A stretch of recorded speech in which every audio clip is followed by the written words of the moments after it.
Nah, jadi di dalam video pembelajaran kali ini atau video pembahasan kali ini, saya akan coba menjelaskan apa sih sebenarnya makna model pembelajaran, apa sih sebenarnya makna metode pembelajaran, teknik, dan juga strategi pembelajaran. Setelah kita mengetahui apa makna dari metode, model, metode, teknik, dan strategi pembelajaran tersebut, diharapkan kita bisa membedakan penggunaan istilah model, metode, dan teknik serta strategi pembelajaran tersebut, karena akan sangat fatal jika kita mencampur adukan makna model, metode, teknik, dan strategi pembelajaran, karena bagian-bagian tersebut adalah bagian yang sangat penting di dalam menyusun strategi belajar mengajar di dalam kelas. Baik teman-teman, kita langsung saja membahas apa sih yang dimaksud dengan model pembelajaran. Nah, model pembelajaran yang dimaksudkan di sini itu merupakan istilah yang sering digunakan untuk menggambarkan bagaimana proses penyelenggaraan pembelajaran belajar mengajar dari titik nol ataupun dari awal sampai dengan titik terakhir ataupun sampai akhir penutup pembelajaran. Nah, model pembelajaran ini memberikan gambaran kepada kita secara konseptual kerangka berpikir proses belajar dari awal hingga akhir secara sistematis itu seperti apa sih, sehingga model pembelajaran ini mampu untuk mencapai tujuan pembelajaran seperti yang kita harapkan sesuai dengan materi yang kita bahas dalam pembelajaran tersebut.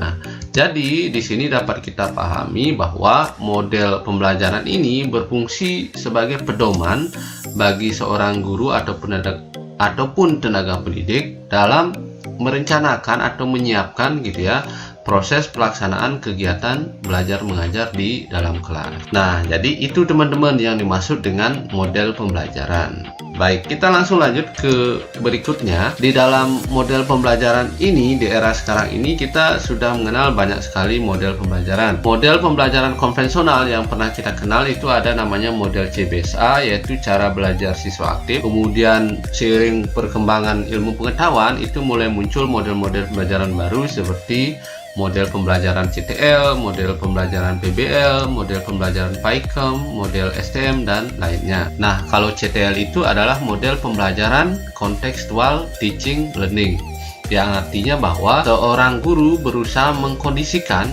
supaya materi yang dibahas itu bisa dikaitkan dengan kehidupan keseharian peserta didiknya, ataupun mengaitkan materi pembelajaran dengan lingkungan adat, sosial, dan budaya di lingkungan sekitar sekolah tersebut. Model pembelajaran contextual teaching learning ini mampu memberi pemahaman kepada peserta didik bahwa apa yang mereka pelajari itu nantinya akan bisa diterapkan dalam kehidupan sehari-hari mereka, sehingga itu dapat memotivasi belajar mereka menjadi lebih baik. Kemudian berikutnya kita mengenal ada istilah model PBL. Nah, model PBL ini maksudnya problem based learning, dan seiring perkembangan problem based learning ini juga dikembangkan menjadi model problem based solving. Artinya kalau problem based learning itu artinya model pembelajaran yang mengaitkan satu materi dengan satu kasus masalah tertentu, dan kemudian kasus itu dilemparkan kepada peserta didik untuk dikaji oleh peserta didik. Nah, model PBL ini termasuk salah satu model pembelajaran yang menarik ya teman-teman. Kemudian berikutnya kita juga mengenal ada istilah model PAIKEM. PAIKEM itu kepanjangan dari produktif, aktif, interaktif, kreatif, dan menyenangkan. Pada dasarnya model PAIKEM ini juga menganut CTL dan juga PBL ya. Artinya PAIKEM ini bagaimana seorang guru bisa menyusun suatu proses pembelajaran yang aktif, yang interaktif, kreatif, dan juga kondisi di dalam kelas yang menyenangkan. Nah, penyusunan proses menciptakan kondisi itulah yang dinamakan model pembelajaran PAIKEM. Kemudian berikutnya kita juga mengenal istilah model STM. Nah, model STM ini banyak diterapkan di dalam sekolah menengah kejuruan. Jadi STM itu sains dan teknologi masyarakat. Sebenarnya masih banyak lagi teman-teman contoh model pembelajaran, karena seiring perkembangan ilmu pengetahuan dan teknologi ini kemampuan berpikir manusia mulai tambah maju ya. Artinya model-model pembelajaran ini juga dikembangkan dan juga disesuaikan dengan konteks permasalahan ruang lingkup masalah di dalam materi yang sedang dipelajari. Oke, itu contoh-contoh model pembelajaran dan juga pengertian model pembelajarannya, teman-teman. Dimana bisa dipahami ya teman-teman. Jadi yang dimaksud dengan model pembelajaran itu adalah suatu kerangka keseluruhan yang menggambarkan bagaimana sih proses belajar dari awal sampai akhir itu, sehingga model pembelajaran ini bisa menjadi pedoman gitu loh bagi kita sebagai seorang guru untuk melakukan perencanaan dan juga take action dalam pelaksanaan di kelas dalam belajar mengajar. Oke, kita lanjut ke materi berikutnya ya teman-teman. Model pembelajaran sudah. Kemudian berikutnya kita akan membahas metode pembelajaran. Tentunya pertanyaannya, apa sih yang dimaksud dengan metode pembelajaran? Nah, metode pembelajaran itu merupakan sebuah istilah yang digunakan sebagai cara apa sih cara yang dipakai oleh guru untuk melaksanakan rencana, yaitu untuk mencapai tujuan pembelajaran yang sudah disusun ya dalam bentuk kegiatan yang nyata. Dan jadi metode pembelajaran ini sederhananya, jadi di model tadi kan kita sudah menggambarkan nih secara keseluruhan kerangka proses belajar dari awal sampai akhir tuh seperti ini. Metodenya gimana untuk melaksanakan model pembelajaran yang tadi? Misalnya kita mengambil model problem based learning. Nah, ketika kita mengambil model pembelajaran PBL, terus metode dalam pelaksanaan praktisnya dalam kelas maupun di luar kelas itu seperti apa? Nah, jadi model pembelajaran ini, kalau model pembelajaran itu sifatnya konseptual, secara konseptual menyeluruh, tetapi dalam konteks metode pembelajaran ini sudah masuk ke tataran praktis di dalam penerapan model pembelajaran untuk mencapai tujuan pembelajaran. Misalnya nih, pada saat ini kita membahas tentang pemanfaatan sumber daya air. Model pembelajarannya problem based learning. Tentunya metode pembelajaran ini kita membuat suatu rencana bagaimana sih pelaksanaannya nanti di dalam kelas ketika kita membahas tentang pemanfaatan sumber daya air. Jadi itu yang dimaksud dengan metode pembelajaran. Jadi metode pembelajaran ini lebih spesifik daripada model. Model itu kerangka umumnya, metode itu bagaimana melaksanakan secara praktisnya, penerapannya di kelas seperti apa. Nah, itu yang dimaksud dengan metode pembelajaran. Nah, untuk metode pembelajaran sendiri berikut ya, saya berikan contoh-contoh metode pembelajaran. Sebenarnya ada banyak ya. Di sini saya sebutkan berapa. Ada metode inquiry, ada metode discovery learning, ada metode PBL juga, problem based learning, ada metode mind mapping, dan juga ada metode role playing.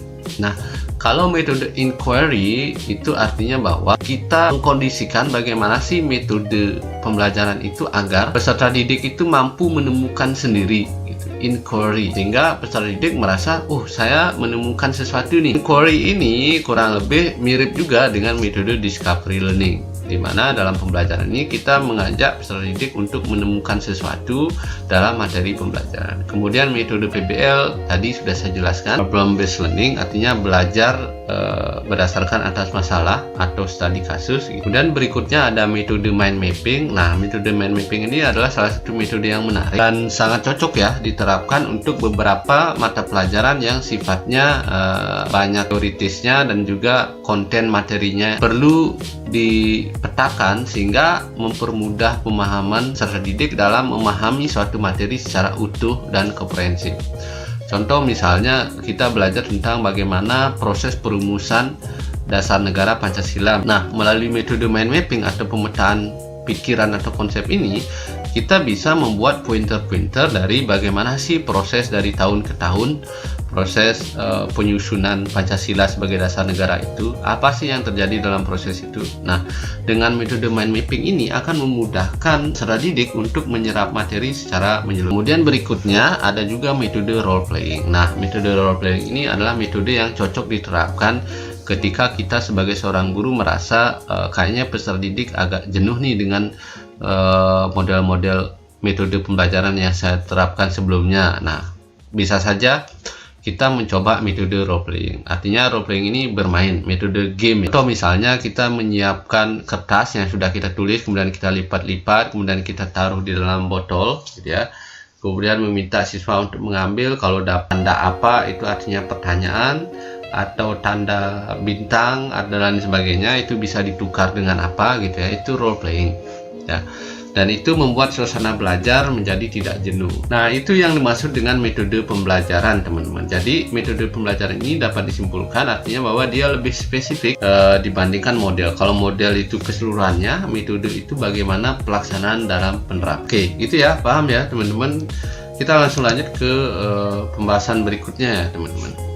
Jadi model sudah, metode sudah, dan sekarang kita akan membahas tentang teknik dan strategi pembelajaran.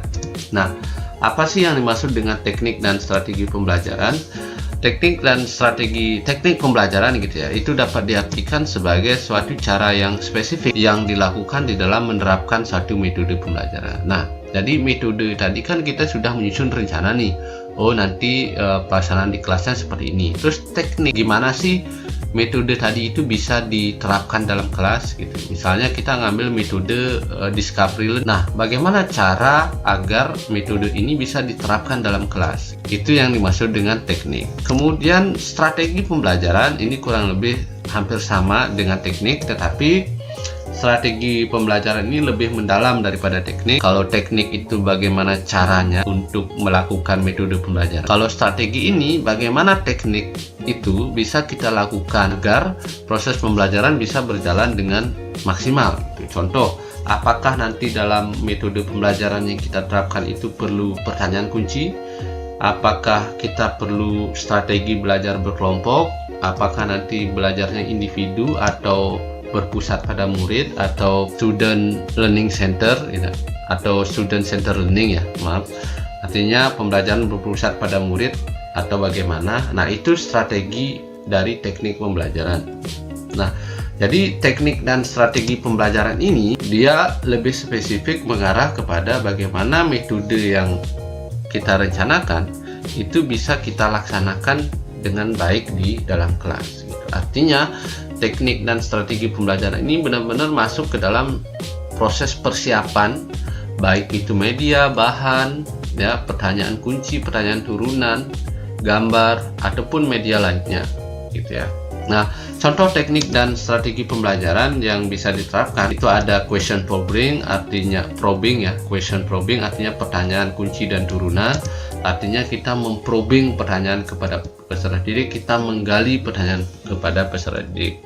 Ya, contoh misalnya, kenapa sih Indonesia dikatakan kemerdekaannya dikatakan hadiah dari Jepang? Kalau jawabannya iya, kenapa gitu? Kalau jawabannya tidak, apa buktinya gitu? Nah, question probing seperti itu akan mampu menggali pemahaman seorang peserta didik untuk memahami suatu materi secara mendalam. Dan ada juga teknik SPL, ada TFL, ada juga dan strategi kerja kelompok atau diskusi kelompok yang sering kita istilahkan dengan cooperative learning gitu ya.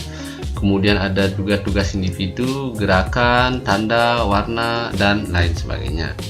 Nah, itu yang dimaksud dengan teknik dan strategi pembelajaran. Gimana? Paham ya teman-teman? Jadi kita tadi sudah membahas apa itu model pembelajaran, contohnya apa itu metode pembelajaran, contohnya apa, dan juga teknik strategi pembelajaran itu apa dan contohnya apa. Itu tadi sudah kita bahas. Nah, harapannya dari sini teman-teman bisa memahami secara menyeluruh makna daripada model, metode, teknik, dan strategi pembelajaran. Oke, kita sampai pada kesimpulan ya. Nah, pada kesimpulannya saya ingin menyimpulkan agar kita punya satu pemahaman yang sama ya teman-teman. Jadi di sini saya akan menyimpulkan dengan metode mind mapping. Jadi model pembelajaran itu merupakan center atau pusat daripada pengembangan metode, kemudian center daripada pengembangan teknik, kemudian menjadi pusat juga dalam pengembangan strategi pembelajaran. Gitu. Jadi model pembelajaran itu ada di tengah-tengah dan teriris satu sama lain dengan metode, teknik, dan juga strategi pembelajaran. Nah, untuk lebih jelasnya mungkin saya kasih contoh ya. Misalnya di sini saya ngambil salah satu model pembelajaran yaitu contextual teaching learning atau CTL, di mana saya membahas tentang pemanfaatan sumber daya air. Kemudian metode yang saya pakai itu adalah metode problem based solving, artinya metode pembelajaran pemecahan masalah. Artinya di sini dari contextual teaching learning, materinya tentang pemanfaatan sumber daya air, saya akan mengaitkan materi pemberdayaan sumber daya air ini dengan masalah yang ada terkait dengan pemanfaatan air selama ini. Contoh misalnya banjir. Ya. Nah, di dalam problem based solving ini diharapkan peserta didik mampu menemukan solusi-solusi gimana sih cara mengatasi banjir, gitu contohnya ya. Nah, tentunya untuk dapat membuat peserta didik mampu menemukan solusi-solusi tersebut, tentunya kita sudah menyiapkan yang namanya teknik dan strategi. Nah, teknik yang dipakai bisa teknik bertanya atau question probing. Contoh, saya akan bertanya kepada peserta didik, kenapa sih banjir itu selalu terjadi pada saat musim hujan? Kenapa pada saat musim kemarau enggak? Kenapa pada saat musim hujan? Kemudian berikutnya saya juga akan bertanya, kita kan sudah punya saluran air, kenapa bisa banjir? Maka peserta didik melalui pertanyaan tersebut, menggali pertanyaan tersebut, peserta didik mulai berpikir lebih mendalam gitu, untuk memecahkan masalah bagaimana sih cara untuk mengatasi banjir gitu, di perkotaan gitu ya contohnya.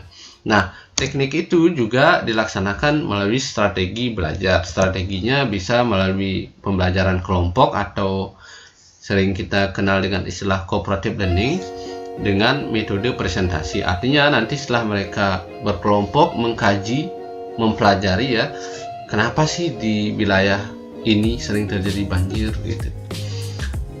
Penyebabnya apa, kemudian nanti faktor yang bisa membuat ataupun menjadi solusi untuk penanganan banjir itu apa, itu nanti akan dipresentasikan oleh kelompok. Nah, itu contoh ya teman-teman. Teman-teman bisa mengambil model yang lain, metode yang lain, teknik dan strategi yang lain sesuai dengan penjelasan dan contoh-contoh tadi ya teman-teman.